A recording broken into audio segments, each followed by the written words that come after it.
दोस्तों, कल कैसा वीडियो आएगा ये आप लोग को बताने जा रहा हूँ। ये लड़का है, इसको कल कटोरा धरा दिया जाएगा, इसको पागल का रोल मिलेगा। ये कपड़ा है, इसको से फाड़ने जा रहा हूँ और इसको कल पहनाऊंगा। तो चलिए वीडियो को शुरू करते हैं।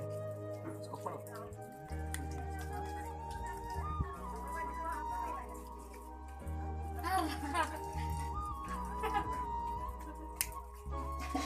धरो भाई साहब अभी था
No. No. No.